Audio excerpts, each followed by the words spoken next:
Mike Elko has added some more help on the defensive line via the transfer portal.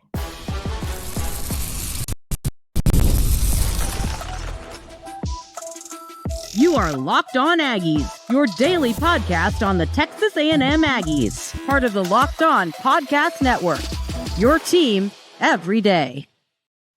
Welcome on into Locked On Aggies. I'm your host, Andrew Stefaniak. Thanks for making Locked On Aggies your first listen every single day. Today's episode is brought to you by our friends over at Game Time. Download the Game Time app, create an account, and use code LOCKEDONCollege for $20 off your first purchase. On the show today, ladies and gentlemen, we're talking a little bit about how Coach Elko, I think, is knocking the portal out of the park. We're going to talk about what he's hit, what he needs to hit. I've changed my opinion on the offensive line, and I'm going to tell you all why in segment 2. But I'm going to start the show talking about the most recent additions for the Aggies. And those are 2 defensive linemen. That is defensive end from Florida, TJ Searcy, and edge rusher Sam Mpimba from Georgia. And so we'll start with Searcy because Mpimba this year redshirted, so don't really have much numbers. We'll talk about more of the upside there. But I want to talk about TJ Searcy. On the season, he had a PFF grade of 70.1 on 362 total snaps. He had 3 sacks. He had 9 quarterback hurries. And, I mean, at the end of the day, I think that Searcy is a player, knowing that he has 2 years of eligibility left. I really like what he brings to the table. I think he's a player that has a lot of upside still left in him. But you've seen that in these 2 seasons, 60 tackles, 8 tackle for losses, 2.5 sacks. I mean, he's a player. So PFF has him down for 3, but their numbers are always a little different. At the end of the day, I think that Searcy is a guy. I don't think Texas A&M is looking obviously we knew they needed to bring in some defensive linemen. I don't think that they've been looking for starters in the portal. And if y'all disagree with that, let me know. I think that they're looking for depth pieces. And I mean, you brought in, Hayes. We talked about Hayes. You've already brought in some players. So you're beefing up this defensive line, but you got to think about what you're losing. You're losing a couple all SEC players. You're losing some great players across this defensive line. So it's not like you're just replacing role players. You're replacing elite players on this team in this conference.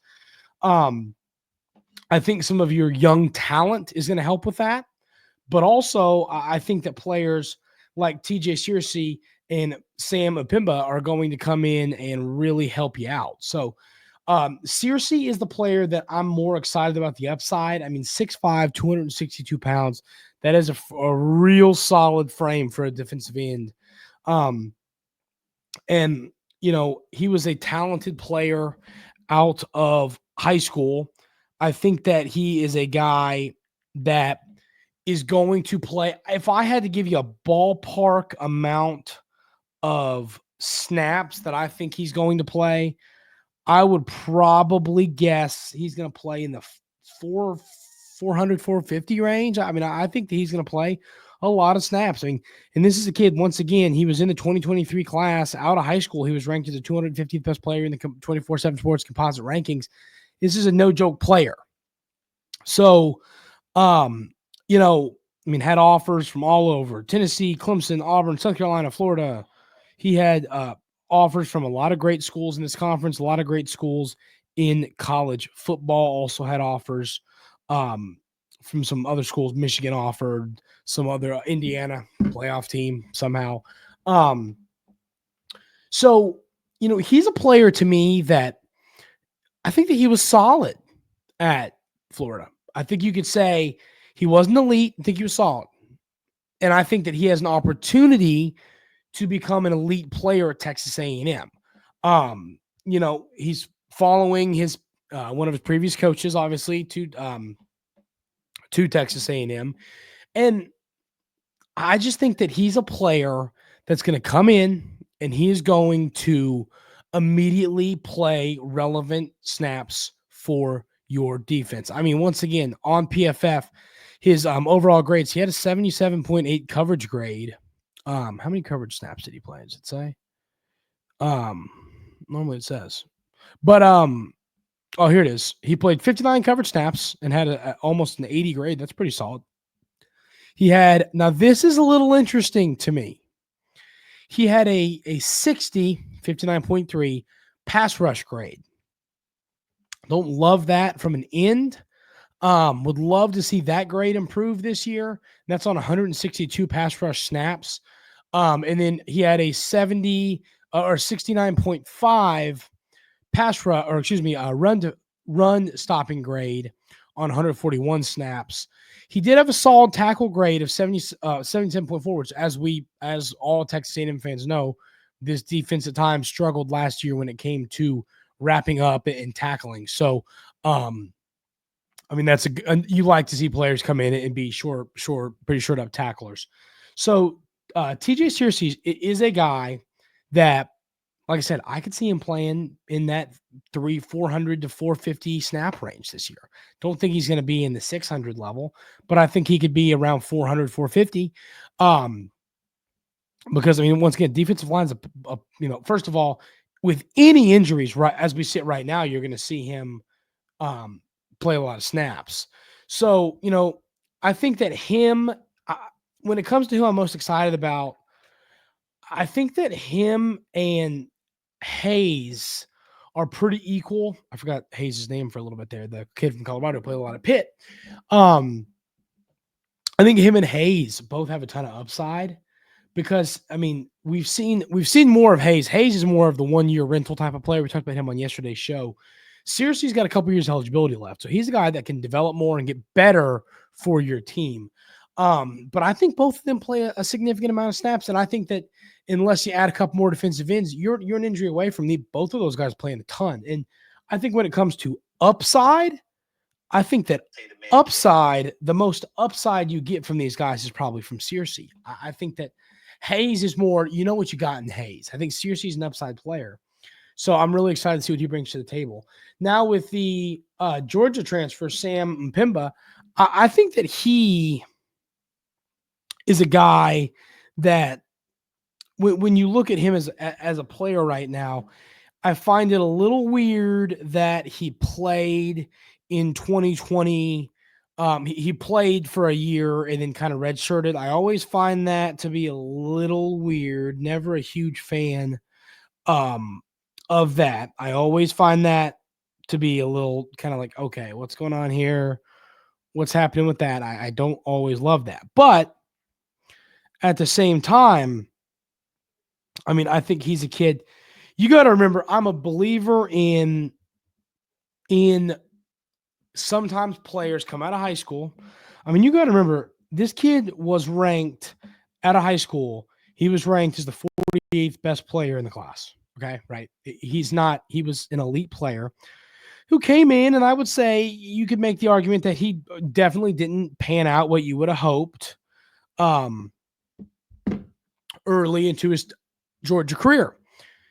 I like taking a shot on players like these because worst case scenario, it doesn't work out and you move on, but you have almost, high 4-star upside on your roster now that if he continues to develop and figure things out, I mean, he could be a legit elite pass rusher for this team. So I am excited to see if we can get that potential out of him. It's in there. It's in there because the high school recruiting ranking has him where he is. The potential is in there. The question is, how can we get it out of him? And that's going to be up to this coaching staff. But I'm really excited to see them take on that task. These are the type of players you can really prove to be an elite coaching staff if you can take a player like Sam Mpimba and turn him into what he was supposed to be after, especially a stop at Georgia where it doesn't work out. Now, Georgia's more of a school where if it doesn't work out, move on, we'll get another 5-star. But I'm really stoked to see if this coaching staff can get that potential out of him because I think it's going to be a real good, transfers in the future. Look what we did with Sam Mpimba. He went to Georgia, was almost a 5-star, didn't do a lot there, comes here, he puts 9 sacks on the board for us and turns into an NFL player, right? That is, if you can do that, it's just going to help you recruit more in the portal. So I would love to see this staff be able to get the most out of him, because I think it would be massive for the future of recruiting in the portal and just the upside of next season. I want to talk a little bit about the offensive line. I have some thoughts on this. I've changed my opinion, and I want to share why and see if y'all agree. And we'll talk about that coming up right here on Locked On Aggies. But first, I want to tell you about our friends over at FanDuel. The NFL playoffs are almost here, but it's not too late to get in on the regular season action with FanDuel, America's #1 sportsbook. Because right now, new customers can finish the season strong with $250 in bonus bets if your first $5 bet wins. FanDuel has so many ways for you to pick up a dub. I love betting on which players score a touchdown. These anytime touchdown parlays are a ton of fun. I thoroughly enjoy them, and I know y'all will too. It's just a lot of fun to do that over on FanDuel. So just visit FanDuel.com to join today. That's FanDuel.com for your chance at $250 in bonus bets. Make everyone more with FanDuel, an official sportsbook partner of the NFL. And, of course, the Locked On Podcast Network. So I've got an interesting question. Of course, for a while, I've kind of teetered back and forth with this opinion, and I want to hear y'all's thoughts on this. The offensive line heading into this season was a serious question mark for Texas A&M. I wasn't all of that. How would I say this? I was not all of that confident in the offensive line heading into this season. I just wasn't. I was not confident in the offensive line. I really was worried that it wasn't going to work out. And I think this group pleasantly surprised me. This group proved, hey, we are capable of being a solid unit. Now, here's where my change of heart over the last few days has come from. Do we want a solid offensive line, or do we want an elite offensive line? And I think it's a very simple choice. You want an elite offensive line. Those of you every day here at Locked On Aggies know that I think and I'm not a rocket science take for me, but offensive line is everything in the game of football. If you don't have a good offensive line, your offense won't succeed. You're not going to get any kind of holes created for your running backs. You are not going to be able to push the ball downfield to your receivers. Your quarterback won't have time. It kills everything. You have to have a good offensive line. So that's why heading into the season, I went, we're in trouble because we don't have a good offensive line.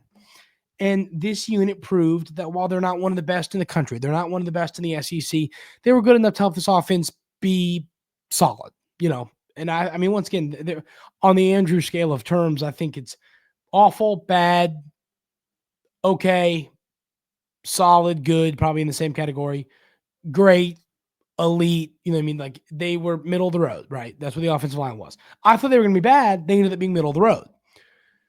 If you bring back pretty much the exact same offensive line, which is kind of what you're looking at right now. So let's say that's the case. You bring back, pretty much the same offensive line for the most part. What are the odds that they are going to take a huge step from good to elite? Can they take that step from good to elite? And that is the question to me. If we believe that this offensive line can take that step from good to elite, then I don't think you need to do a ton in the portal at that position. I really don't. Now, if on the flip side of that, we don't look at this and, if we take a step back and we look at the offensive line for the future, they're pretty solid. I think they're pretty solid, but are they going to be elite? And you look at your offensive line right now, you've got Basantis, who I have a lot. I love Ramaj Reed Adams. I love Trey Zune. But the question is, can they take that step? That is what will make or break this offensive line season at Texas A&M. And I don't know if I believe it. And that's where my change of heart's come from. I kind of had this, thought of well, hey, we had the offensive line surprised me. They were better than I expected them to be. Then you look at it and you go, you're going to bring back the same offensive line. And when you bring back that same offensive line, I don't know if they're going to take that next step. So that's my concern right now. Can they take that next step? And that's where my change of heart's come from. Because I think like early last week, I looked at it like, hey, you look at this group, and I think they're going to be able to improve on what they did this year. And it comes down to what do you believe for this question? Players that have been around for 2-3 years, when are they are what they are, and they can't get much better? When does that happen? Because I think you have a lot of players on this roster that are they just what they are? And you need to hammer the portal and go get better players. That is the question that I need to know. Can they improve? And if not, Coach Elko is going to have to go do something special in the transfer portal at the offensive line position. So I really want to hear y'all's thoughts on this in the YouTube comments. Do you all think that Mike Elko needs to go get players on the offensive line in the portal? Do you feel confident in the young guys that came in last year, the young guys coming in this year, and the veterans you have on the roster? Let me know that in the YouTube comments, because if you feel confident in that, then I wouldn't spend once again. And this comes back to the conversation of you have to look now at college football as, allocating funds. Where do we put our money? Where are we going to spend on players? If you look at players that way, if you look at a roster that way, I don't know if I would want to spend a ton of money on offensive linemen in the portal. I'd rather spend on positions we need more, like defensive line, like receiver. That's where I think it needs to go. But at the same time, I think that is why this conversation needs to be had, because if you need more offensive linemen, you're going to have to go get some elite ones. And that's the thing. If you're going to go get some, don't just look at players that are going to come in and be depth pieces at the offensive line. You've got the depth pieces. I wouldn't spend a ton of NIL money on that.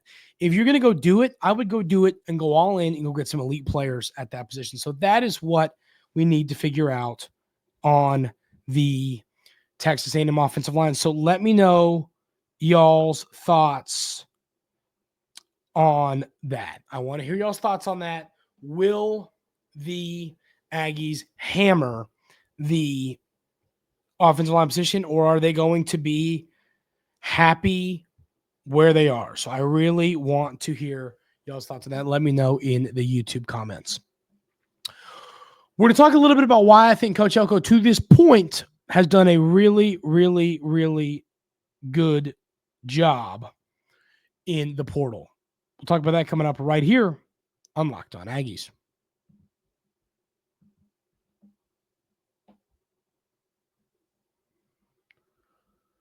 But first, I want to tell you about our friends over at Game Time. I think Game Time is my favorite thing in the world to talk about. And the reason that is because it is the only place in the whole entire world that people should go buy tickets. And now listen, whether this is to a concert, whether it's to go see a comedian, whether it's to go see a sporting event, Game Time is the only place that I'm going to ever buy tickets. I have pushed it on my family, on my friends.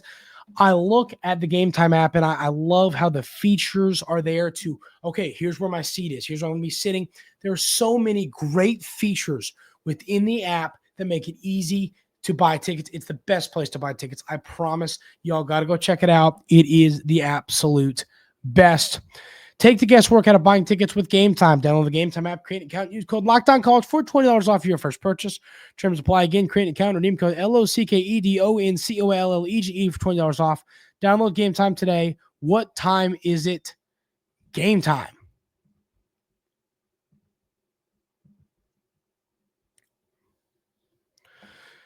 So I really look at the transfer portal right now, and I think that Coach Elko's done a heck of a job. I really do. And the number one thing he did to me is going to get receivers. I talk about this a lot.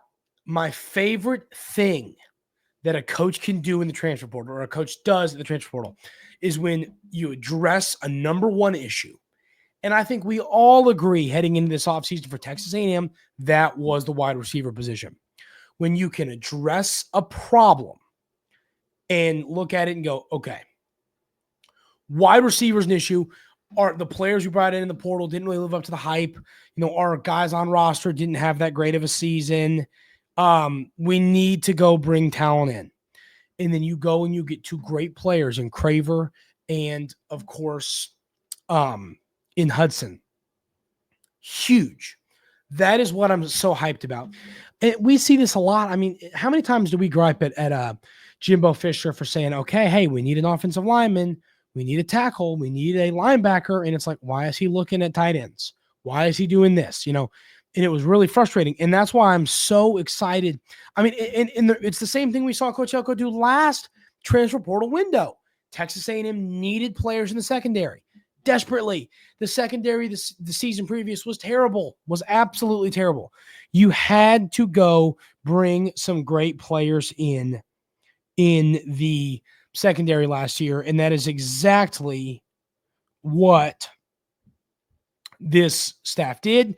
Now they're back in the portal. They need receivers. It's our number one. Hey, you got to go get them. First thing they do, first thing we start to see, receiver coming on a visit, receivers committed, receiver signs. This is important. And that's why I'm fired up now.